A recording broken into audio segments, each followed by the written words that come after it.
Good evening mga kaspark. Dito ulit tayo sa sa warp area zone 3. Ayan Hinihintay natin matapos yung blasting bago tayo tumira.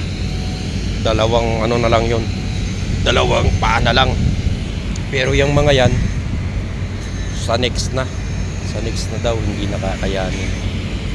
So bukas tayo'y maglilinis na lang, housekeeping, magdamag.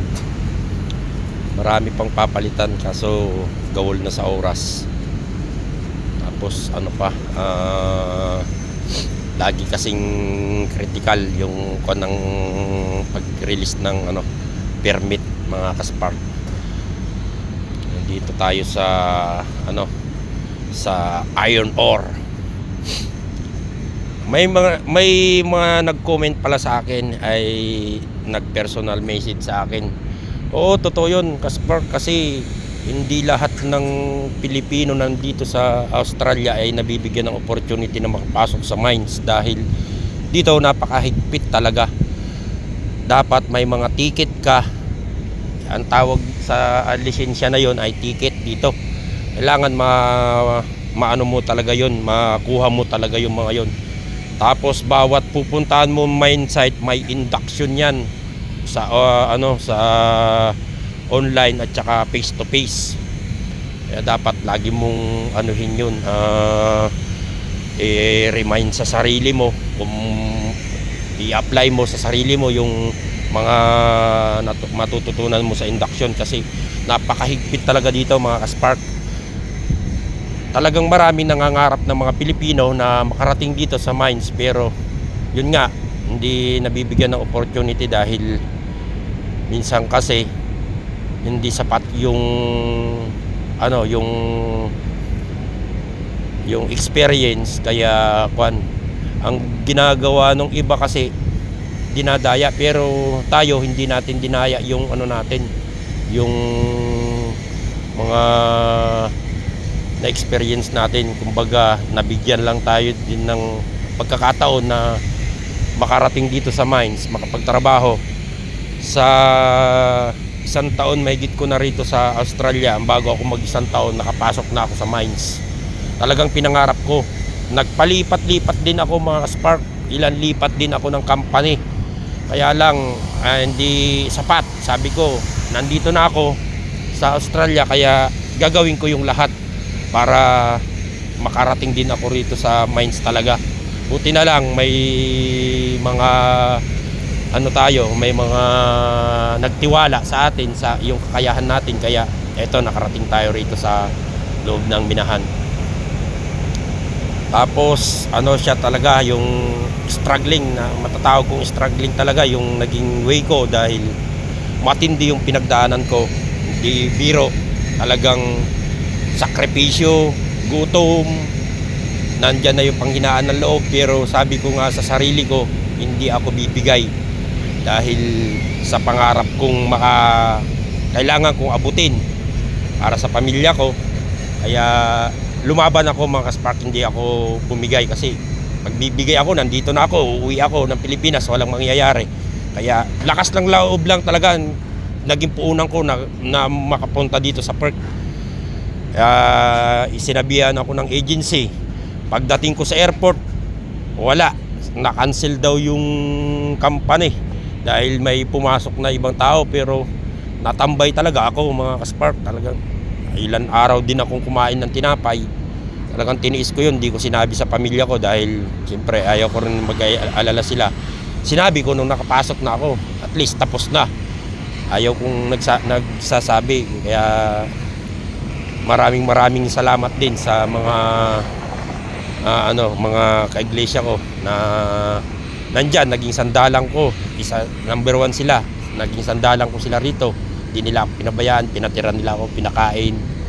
Tapos hanggang sa umalis din ako sa kanila, nagsarili ako. Pero talagang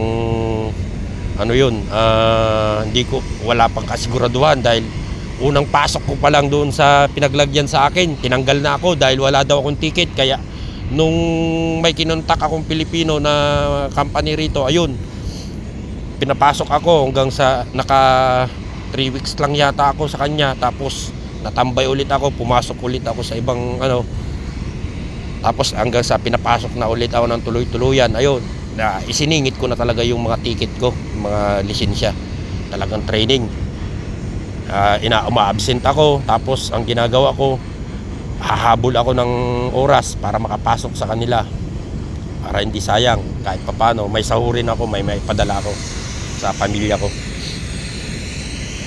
Kaya sa mga nagnanais talagang pumunta rito, lakasan nyo lang yung loob nyo, manalig kayo sa taas. Hindi naman kayo papabayaan yan, walang imposible sa kanya. Basta deserve mo, makakamit mo yan. Kaya gawin lang natin, pray harder lang mga ka-Spark, at manalig sa kanya, tiwala sa sarili, lakasan ng loob. Kasi kung panghinaan kayo ng loob, walang mangyayari. Ako sa totoo lang, puunan ko lang talaga, lakas ng loob. Kaya nila, kaya ko rin. Kaya yun ang isang pinaglalaban ko sa sarili ko. Hindi ako pwedeng bumigay dahil sa totoo lang mga ka-Spark, maraming umaasa sa akin na mga kamag-anak at sa pamilya ko na pwede kong na tinutulungan ko. Kaya ako sinasabi ko na dito sa vlog na to na ganon, yun ang totoo. At saka hindi tayo madamot mga ka-Spark. Kung ano man ang tinatamasan natin blessing ngayon, share natin, dahil hiram lang natin din sa Panginoon yan. Yung blessing na yan, kahit anong oras, kahit anong araw o minuto, pwede niyang bawiin yan. Kaya kung anong share lang natin. Huwag tayong maging madamot, huwag tayong gumaya sa mga ibang Pilipino na nandito na mataas na ang ihi. Sa totoo lang, marami akong na-encounter dito ng mga Pilipino na andyan yung bubulihin ako. Inahayaan ko lang kasi sila parang na sila, parang pinaka-senior mo na sila, dahil sila citizen na rito. Pero darating ang araw, sabi ko nga, makakarating din ako dyan sa kinalalagyan nyo. Kaya inahayaan ko na lang ang mga nila. Pero pagdating sa trabaho, puro ngaw-ngaw ng ngaw-ngaw, pero wala naman sa gawa na. Ayos lang yon. Pero ang ginawa ko, pinatunayan ko sa kanila na mali yung nila sa akin. Ngayon, ako yung bumubuno ng nila, yung trabaho nila. Nahayaan ko lang. Balang araw, sabi ko, rin kayo ng katapat nyo. Kaya na lang, tiis talaga. Mahabaan ng pasensya dahil mahirap makipag-away dito sa makipagsagutan. Kasi pwede kang ma-blacklisted dito sa loob ng minahan. Pwede ka nilang i-report. Kahit na kasalanan niya, pwede kang baliktarin Wala akong laban dahil naka 482 lang ako. Pero yung 482 na yun, nilalang lang talaga nila. Pero nanggaling din naman sila doon. Talagang nakabulsa yung tiis talaga. Nandyan yung luluha ka na lang, mabubuisit ka sa kanila, pero hinahayaan ko na lang. Pero minsan hindi rin tayo makapagpigil na sumasagot din tayo, pero inalalagay natin sa lugar yung pagsagot natin sa kanila para hindi tayo mapasama.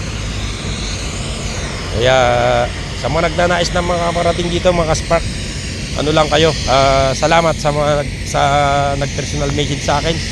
At sana nasagot ko yung tanong mo mga ka-Spark. Tanong lang kayo, walang problema yan, sasagutin ko kayo ng maayos. Hindi naman tayo tulad ng ibang mga Pilipino na nag-vlog. Walang pakialam. Bahala, sasabihin niya nila ganyan-ganyan, pero pag nagtanong ka, wala na, hindi sinasagot. Pero tayo, hindi tayo ganun. Sasagutin natin na maayos yan kung anong mga pinagdaanan natin dito sa loob ng Australia at sa minahan. Hanggang dito na lang mga ka-Spark ang ating video. Sana paki-like and share nyo na lang itong video ko para dumami ang followers natin at makapagbigay tayo ng kunting idea sa mga nagnanais makarating dito ng mga kapwa natin Pilipino.